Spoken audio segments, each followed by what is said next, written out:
10 episodes of Feed the Trolls. Who would have thought?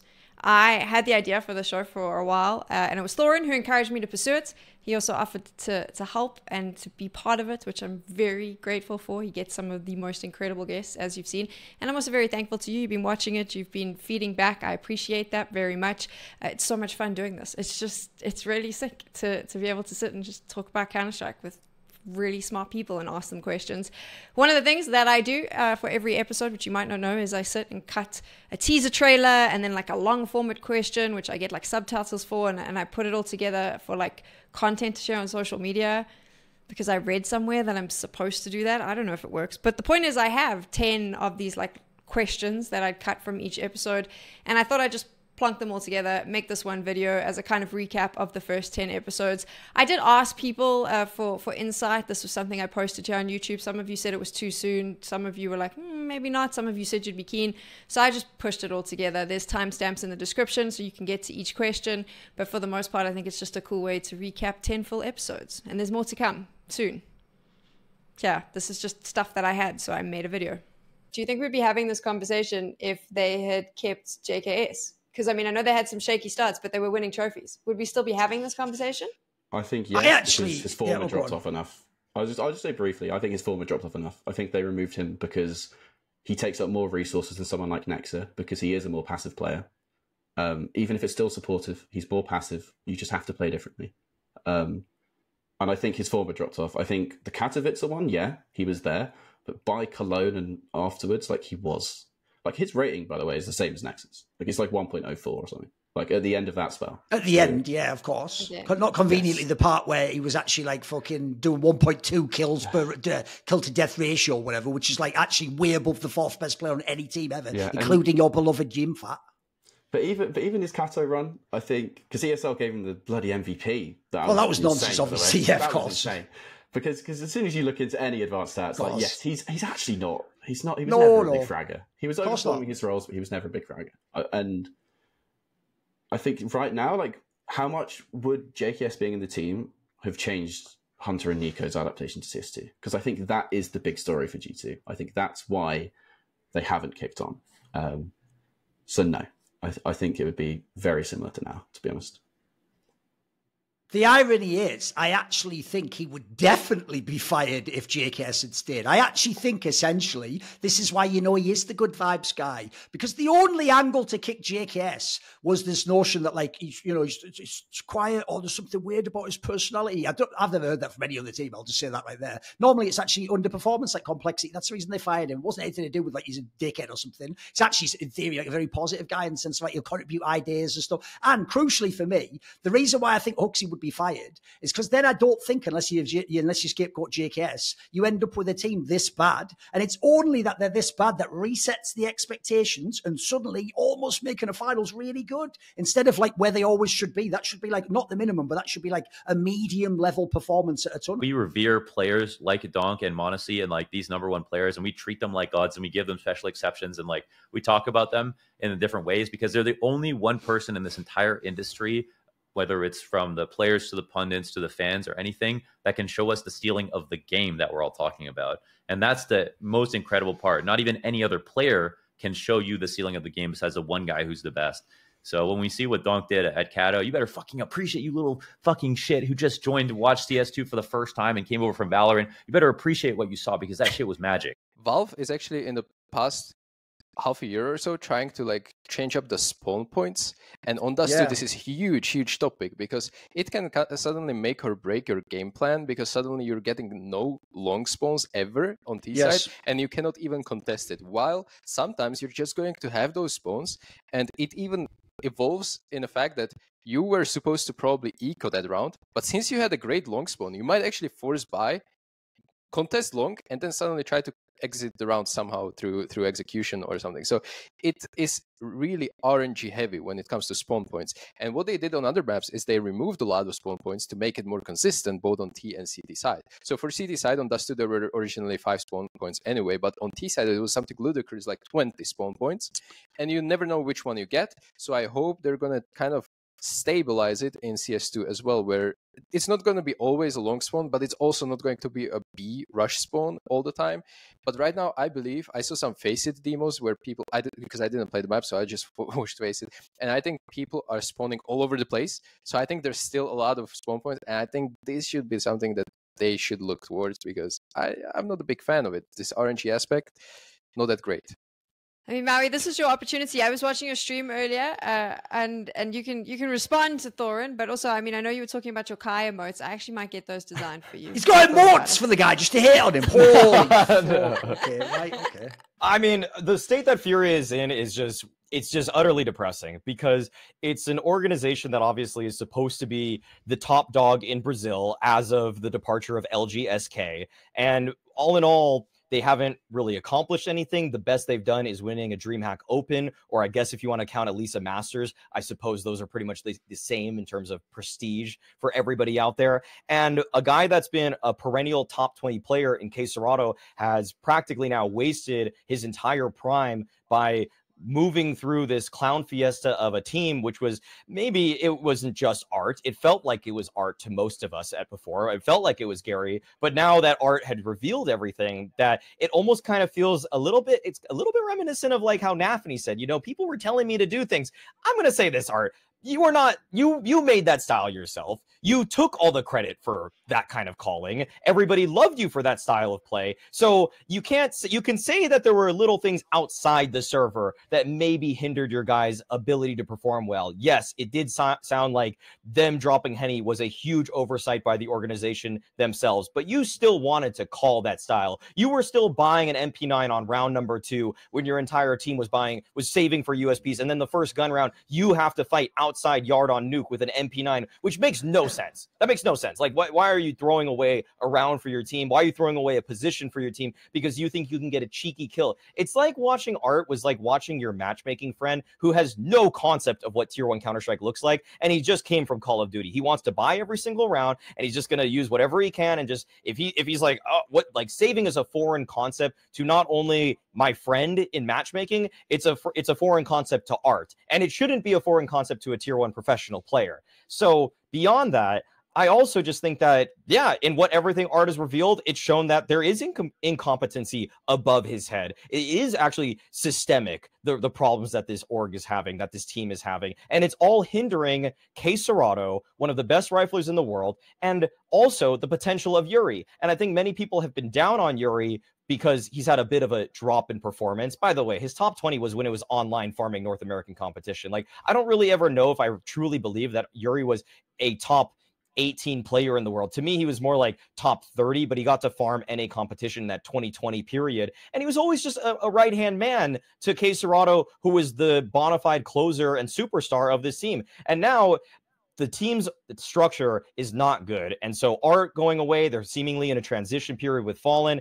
And beyond that, they're just wasting more time. I think that's my biggest complaint about Fury today. They are wasting our time, they're wasting Kassad's time, and they're wasting their own fans' time. So that's what they claim is the reason that they left. It wasn't just like they hate CadiaN or Heroic sucks or whatever. But imagine, right, if you think of the current rumours going on right now, Chad, being CadiaN, right? Everyone was on your side because everyone thought these guys are scumbags, you know.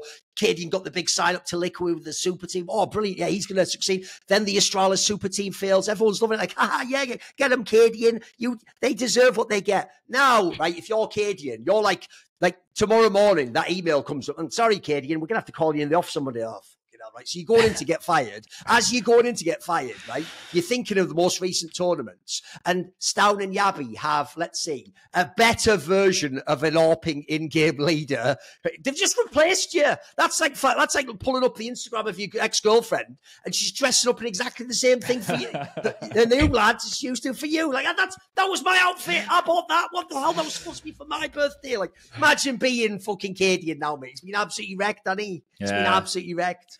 I don't even know where CadiaN goes from here. No, what do you do? I know, it just sucks, doesn't it? Oh. It's like a proper soap opera, which I'm loving every moment of it. I kind of want to take the violin out now because this is very like soft and squishy. But I think that the hardest thing for me about Falcons is the fact that there isn't a single player in this team now and coaching staff who I don't actually respect and like. Like, everyone loves them, right? They're really like good like they're nice people. They play really well. They're fun to engage with. They're not. There's nothing like wrong on paper. So it is a little bit heartbreaking that it can't work, and they are becoming hated for what an organization has decided to do. And I can't hate on players. If you were offered huge amounts of money, you were going to take it. Like I would, if someone offered. You know, why would you say no? You've got such a limited bracket to play this game, and you've got family to look after and a future to think about. So it is kind of sad that they took like the nicest people, some of the nicest people in Counter-Strike, and they're turning into the villains. That is like, I think for me, the heartbreak around Team Falcons the thing as a is, whole. like, there is nothing wrong with like Madden, Magisk, some bias. I'm sure, like, you know, they saw the opportunity, they saw the project as it was presented to them, right? Was presented, we're gonna have this, you're gonna be paid this much, we have this, we are aiming at fucking whatever the fuck they're aiming for. And they're obviously I would take it. Like, you know, anybody would. 99% of the players would, except for Nico, who didn't. But the thing is, like, there was like, Nico didn't look at the bigger picture. He was just looking at the 2024, right? Which was a mistake at the end, like, but he thought there were gonna be better things in G2, but whatever. The thing is, like, everybody would take that deal.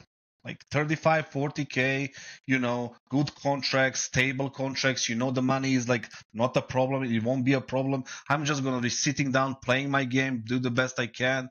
But like the other pieces that needs to make them better, like no matter like what you do, how good of an actor you have, right? Like you have an actor who is a fucking Oscar winning actor. It doesn't fucking matter if your camera doesn't fucking work. Here's a little bit of a curveball, though. Do you think that there's also a bit of a mental game at play here? So you're going into Dallas, you don't have your IGL, you've got to get a stand-in, you don't have a lot of time to prep.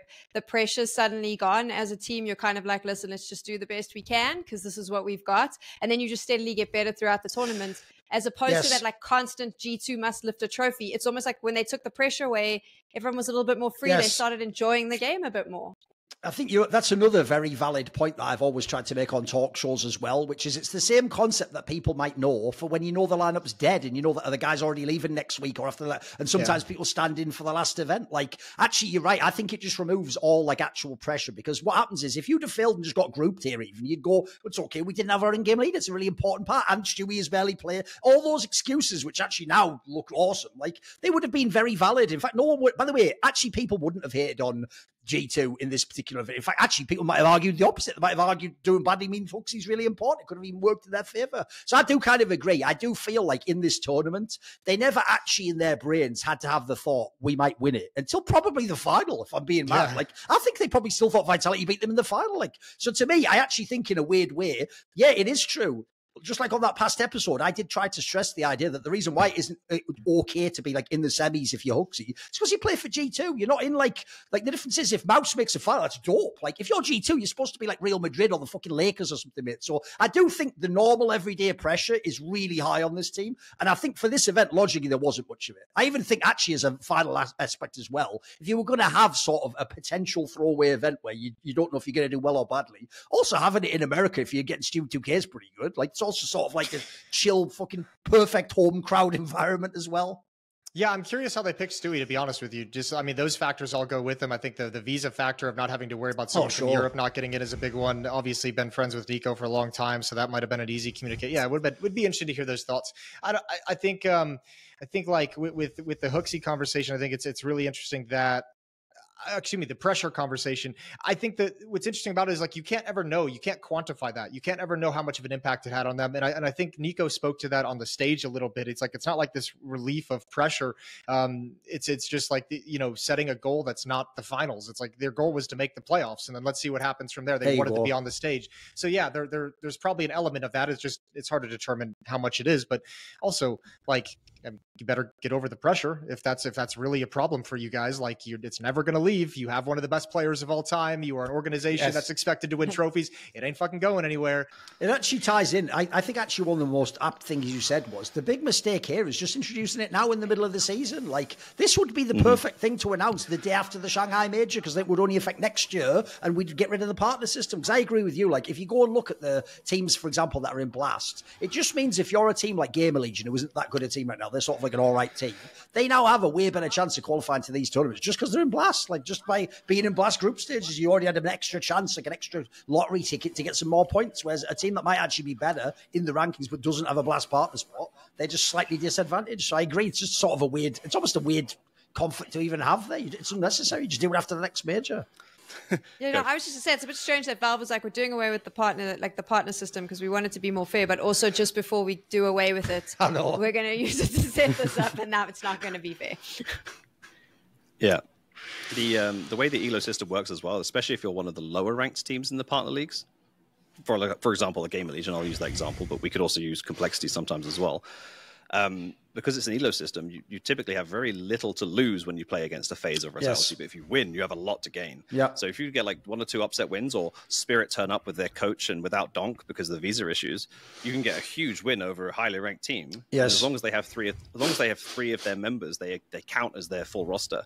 So like if you played Spirit with Hallie and in the Blast group stage at the beginning of the year, where they didn't have Donk, right? Yeah. I see. For example, when like Liquid beat them, I mean, they weren't as highly ranked, obviously, because Katowice came after that. But you know, that's the premise. So yeah. If you beat a team like that, and because you're so low ranked, you can get like 30, 35 points, which can move you up like 10, 15 ranks sometimes. Right. So like there's definitely a lot of issues. To have a good camaraderie, there's like a lot of good teamwork that's coming in. So what happens if you bring Simple back and you have a bit of an attitude? Because then all of that falls away. And it doesn't matter how good Simple is on the day.